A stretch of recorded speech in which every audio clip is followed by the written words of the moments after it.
বাংলাদেশ জাতীয়তাবাদী দলের বিএনপির কেন্দ্রীয় ক্রীড়া বিষয়ক সম্পাদক আমিনুল হক বলেছেন, অসাম্প্রদায়িক বাংলাদেশ গড়তে বিএনপি বদ্ধপরিকর।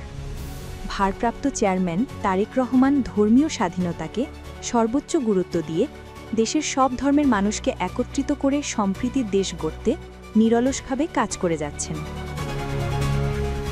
মঙ্গলবার ৩০ সেপ্টেম্বর শারদীয় দুর্গোৎসব উপলক্ষে ঢাকা ১৬ আসনের নিজ নির্বাচনী এলাকার বিভিন্ন পুজোমণ্ডপ পরিদর্শন ও উপহার সামগ্রী বিতরণকালে তিনি এসব কথা বলেন।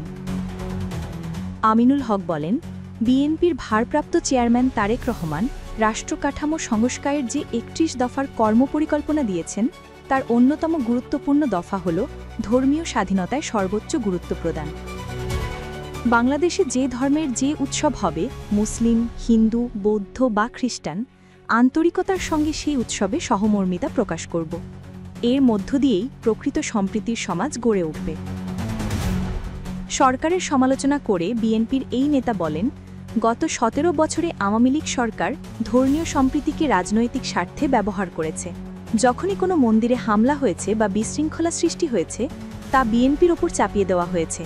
অথচ ২০২৪ সালের ৫ই আগস্ট পর প্রমাণিত হয়েছে এসব হামলা আওয়ামী লীগ নিজেরাই করেছে, যাতে হিন্দু সম্প্রদায়ের সঙ্গে বিএনপির দূরত্ব তৈরি হয়।